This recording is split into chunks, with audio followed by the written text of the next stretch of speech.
TV. I'm Rob Palmer. That's Conor Kelly. Hello. Today we're going to talk about why we think modern fans are getting more disenchanted with the game. So, why do you think modern fans are getting more disenchanted with the game than when, say, we were growing up? Well, pretty simple.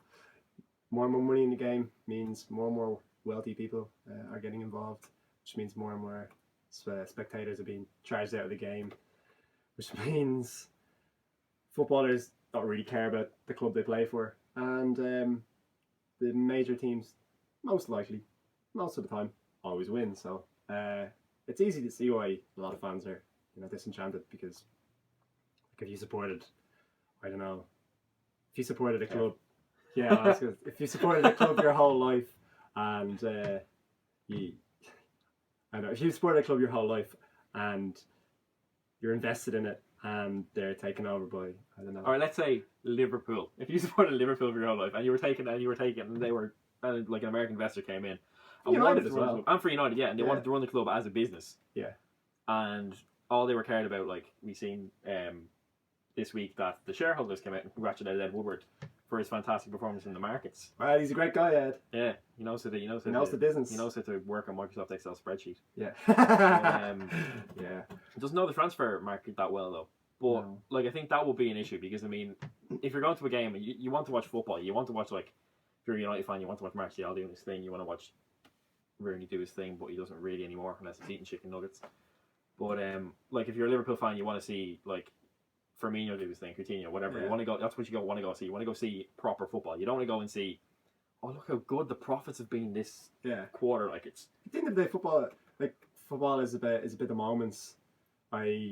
Last night with Barcelona on Messi and Suarez and that penalty, like that's the kind of thing you'll remember as a football fan.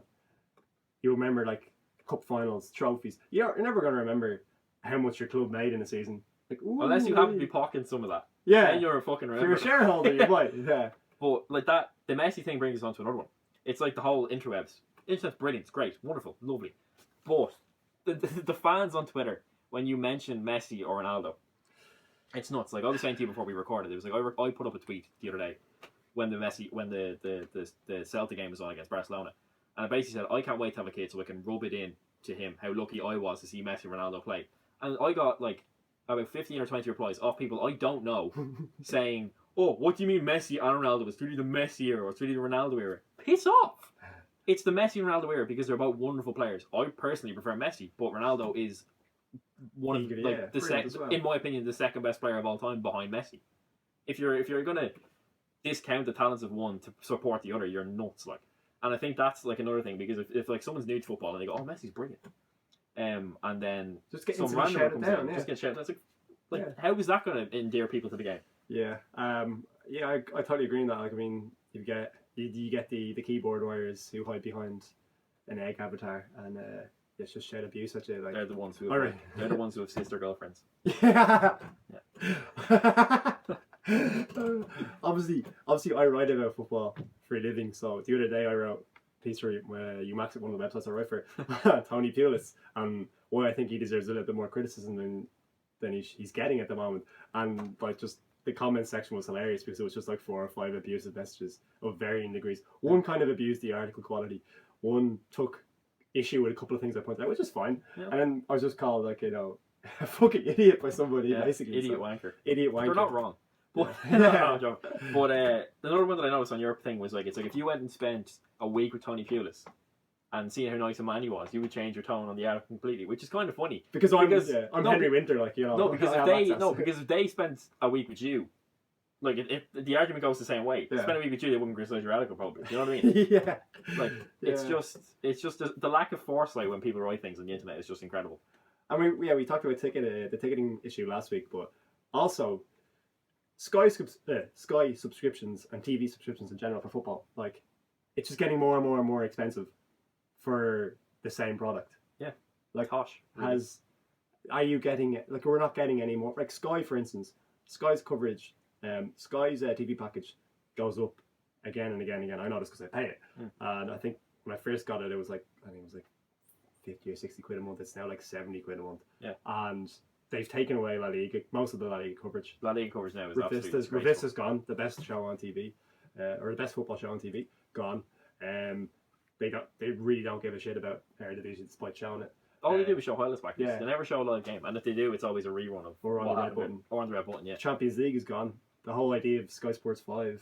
Yeah, the home of European football. That Unbelievable. lasted a year. They don't even think it lasted 12 months, which is hilarious. Yeah, like that. You're paying for more, and you're not getting more. You're getting less, a lot less. You're getting a lot less. I know BT have a lot of a lot of the leagues now, and they do really good coverage on it for the most part, apart from the English stuff, which is tripe. But Yeah, we know that.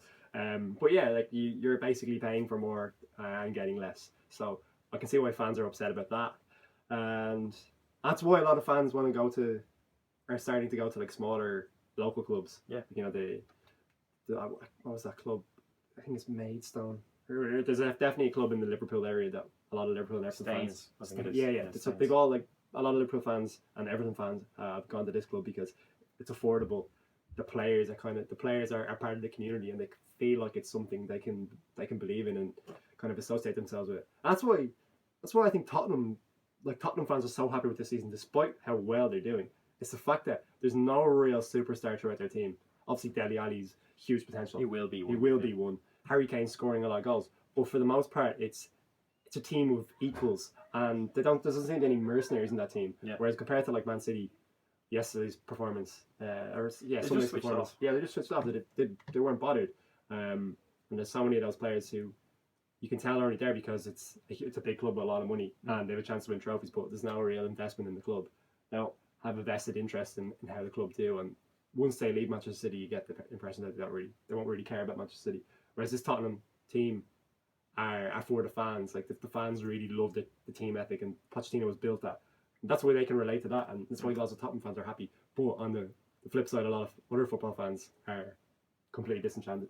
Yeah. So in summary, we've got new owners coming in and run the place like a business instead of a football club. Yeah. Internet idiots. That's a big one for me personally. Yeah. And sort of the money, I guess. Yeah. There's another one. So basically 2 instances of money and 1 instance of fans being idiots. Yeah. And yeah, I'm just like, no loyalty with players, and that's not a slide on players, because if you're getting paid that money, Yeah, like why should you? But it does adversely affect a fan's loyalty to a club, I think. Yeah. We'll wrap it up there. What do you think is the worst thing about modern football? Why do you think people hate it? Leave us comments in the section below. Subscribe if you want to see more, and like the video. It helps out a great deal. Thanks for watching.